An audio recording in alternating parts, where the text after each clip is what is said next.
3-bedroom mistakes you absolutely want to avoid that can lead to erection and ejaculation problems. That's exactly what I'm going to be sharing with you in this video.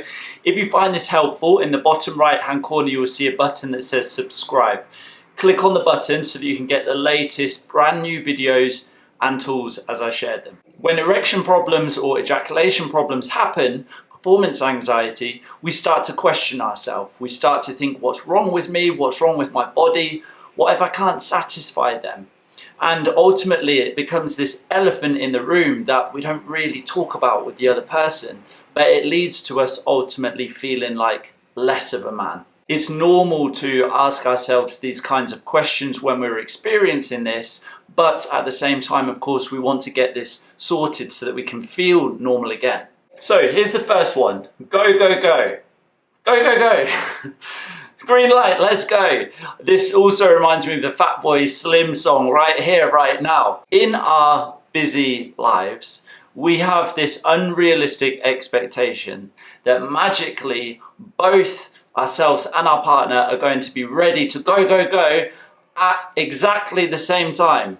Despite all of the different distractions that we may have had throughout the day, depending on what's going on with work or family or kids or whatever it may be, we have this expectation that it's just going to happen, that we're going to be both feeling turned on at the same time and it's just green light, let's go. The reality is that we don't really live in times like this so much anymore where we're spending a significant amount of time together. Most of us actually spend more time with work colleagues as opposed to our partners. And that's just the reality of how we're set up unless we've built something differently. But what this means is that we have to let go of this unrealistic expectation that we're able to just go in the moment because both of us are feeling it. Sometimes that may happen, but the majority of times it's not going to happen. And instead shift to having, although this sounds crazy, planned intimacy times, date nights.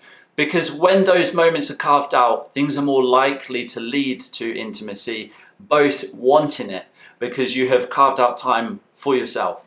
So that's number one. Avoiding the go, go, go mistake, this unrealistic expectation, and having planned time for intimacy.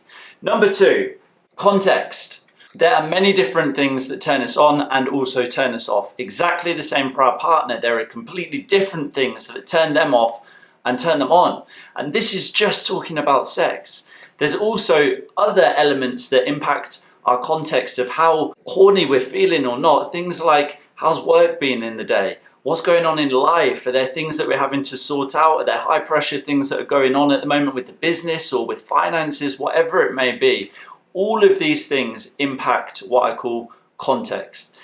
Now, it's very rare that we actually understand, because nobody teaches us this, what context actually turns us on and what turns us off, so that we know what to do more of and what to do less of. We need to figure that out. And there is a fantastic book on this called Come As You Are by Emily Nagoski that I would thoroughly recommend. And she talks about this, understanding what context turns us on, what context turns us off. We must understand it for ourselves first of all, and then we can understand it for our partner, so that ultimately we have less of the types of intimacy that turn us off and where things don't really work, and we focus on building, creating more moments that turn us on. That may sound very basic and, well, I should just get turned on when it comes to sex, but the reality is it's not that straightforward.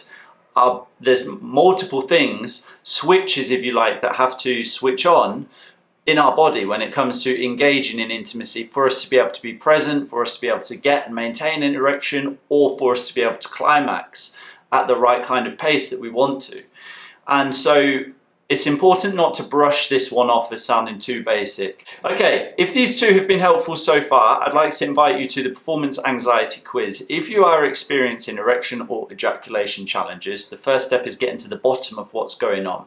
Below in the comments, you'll see the link to the performance anxiety quiz. This is a free quiz, 10 yes or no questions that takes less than 2 minutes to complete, and you will see your score. On to number three, forcing ourselves. If sex has started to feel like more of a test rather than something that's enjoyable, or if we know that we are avoiding it because we want to avoid the fear of embarrassment, or what if it happens again, what if I can't satisfy them again, I don't want to feel awkward, then we're forcing ourselves, right? If we're trying to push ourselves, I've got to do it once a week, twice a week, I've got to show that I can still do this.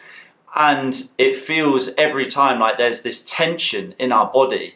Sometimes we can even feel our heartbeat beating faster, or we're thinking about it days before or hours before the moment happens, of the what if questions. We feel stuck in our head. If you can relate to any of this, it's a chance that we're forcing ourselves into intimacy. And so what do we do instead? We must stop doing that, because it's actually making the situation worse. All we're doing there is breaking trust with ourselves, with our body, more and more. Each time we go to try to make things happen and it doesn't go to plan, we're just creating more scarcity for ourselves, more fear for ourselves around sex, and therefore we're just going to keep on going in this loop and eventually feel like I'm not normal and give up on ourselves, right? That doesn't need to happen, but we also must take the pressure off of forcing ourselves. That brings me on to, of course, the final question of, so how do we get this sorted if you're experiencing erection or ejaculation problems? Now, this doesn't need to go on for months, years, perhaps it already has, but the first step, honestly, is getting to the bottom of what is it that's going on for you personally. Of course, going to the doctors, making sure that we have medical checks done. But mostly this is mindset. That's my belief. Mostly this comes down to mindset. And so the first step, as I said, is getting to the bottom of this so that we can feel normal again. The performance anxiety quiz is designed to help you do that. So head below to the comments if today has been relatable. Click on the link to the quiz. It will take you straight to the page where you can start answering the 10 yes or no questions, and I will see you right there.